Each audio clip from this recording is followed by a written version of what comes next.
Hi friends, welcome back to my channel. ಇವತ್ತಿನ ವಿಡಿಯೋದಲ್ಲಿ ಗರ್ಭಿಣಿ ಸ್ತ್ರೀಯರಿಗೆ ತುಂಬ ಜನರಿಗೆ ಇರುವಂತಹ ಡೌಟು, ರೀಸೆಂಟಾಗಿ ಬಂದಿರುವಂಥ ಕಮೆಂಟ್ಗೆ ಇವತ್ತಿನ ವಿಡಿಯೋ. ಅವರೆಕಾಯಿ ತಿನ್ಬೋದಾ ಅಂತ ತುಂಬ ಜನ ಕೇಳಿದ್ದೀರಾ. ಹಾಗೆ ಬಂದು ಇದರಿಂದ ತಿನ್ನೋದ್ರಿಂದ ಸೈಡ್ ಎಫೆಕ್ಟ್ ಏನಾದರೂ ಇದೆಯಾ, ಹೇಗೆ ತಿನ್ನಬೇಕು, ಪ್ರಿಕಾಷನ್ಸ್ ಏನು ಅನ್ನೋ ಥರ ಇವತ್ತಿನ ವಿಡಿಯೋದಲ್ಲಿ ನೋಡೋಣ. ಮೇಯ್ನಾಗಿ ಅವರೆಕಾಯಿ ಅಂತಂದ್ರೇ ಎಲ್ಲರಿಗೂ ಇಷ್ಟ. ಯಾಕಂದರೆ ಇತ್ಗಿದ ಅವರೆಬೇಳೆ ಸಾಂಬಾರು ಇಲ್ಲ ನಾರ್ಮಲಾಗಿ ಬಸ್ಸಾರು ಮಾಡ್ಕೊಂಡು ತಿನ್ನೋದು ಇದೆಲ್ಲನೂ ಎಲ್ಲರಿಗೂ ಇಷ್ಟ ಇರುತ್ತೆ. ಸೊ ಹಾಗಾಗಿ ಅವರೆಕಾಯಿ ಅಂತ ಬಂದಾಗ ಜಾಸ್ತಿ ತಿನ್ನೋದ್ರಿಂದ ಏನಾಗುತ್ತೆ ಅನ್ನೋದನ್ನು ಇವತ್ತಿನ ವಿಡಿಯೋದಲ್ಲಿ ನಾನು ಹೇಳ್ತಿದ್ದೀನಿ.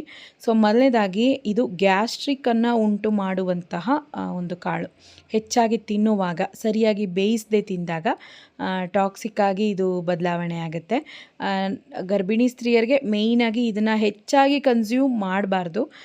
ಒಂದು ಕಪ್ಪಷ್ಟು ತಿನ್ನೋದ್ರಿಂದ ಏನಂತ ತೊಂದರೆ ಏನಿಲ್ಲ. ಚೆನ್ನಾಗಿ ಬೇಯಿಸಿರುವಂಥ ಕಾಳನ್ನು ಒಂದು ಕಪ್ಪಷ್ಟು ನೀವು ಆರಾಮಾಗಿ ತೊಗೋಬೋದು. ಸೊ ಇದರಲ್ಲಿ ಮೇಯ್ನಾಗಿ ಏನಿದೆ ಅಂತಂದರೆ ಸೈನೋಜೆನಿಕ್ ಗ್ಲೈಕೋಸೈಡ್ಸ್ ಅಂತ ಕೆಮಿಕಲ್ಸ್ ಇದೆ. ಸೊ ಈ ಕೆಮಿಕಲ್ಸ್ ಏನು ಮಾಡುತ್ತೆ ಅಂತಂದರೆ ನಿಮಗೆ ಗ್ಯಾಸ್ಟ್ರಿಕ್ಕನ್ನು ಜಾಸ್ತಿ ಪ್ರಮೋಟ್ ಮಾಡುತ್ತೆ. ನೀವೇನಾದರೂ ಜಾಸ್ತಿ ಇದನ್ನು ತಿಂದಾಗ ನಿಮಗೆ ಗ್ಯಾಸ್ ಬಂದು ರಿಲೀಸ್ ಆಗ್ತಾನೆ ಇರುತ್ತೆ, ಹೊಟ್ಟೆ ಉಬ್ಬರ ಬರುತ್ತೆ, ಹೊಟ್ಟೆ ನೋವು ಬರುತ್ತೆ.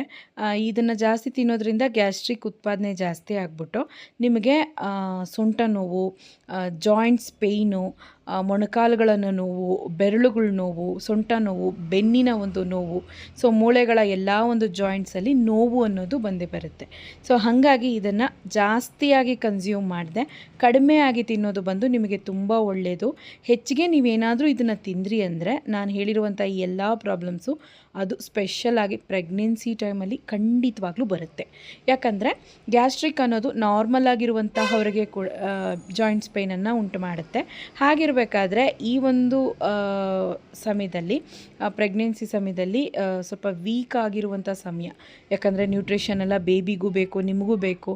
ಆ ಟೈಮಲ್ಲಿ ಈ ರೀತಿ ಟಾಕ್ಸಿಕ್ ಇರುವಂತಹ ಸೀಡ್ಸನ್ನು ನಾವು ಹೆಚ್ಚಾಗಿ ಕನ್ಸ್ಯೂಮ್ ಮಾಡುವಾಗ ಖಂಡಿತವಾಗ್ಲೂ ಸೈಡ್ ಎಫೆಕ್ಟ್ಸ್ ಜಾಸ್ತಿ ಬರುತ್ತೆ. ಹಾಗಾಗಿ ಒಂದು ಚಿಕ್ಕ ಒಂದು ಬಟ್ಲಷ್ಟು ಮಾತ್ರ ತಗೊಳ್ಳಿ, ಜಾಸ್ತಿ ಬೇಡ.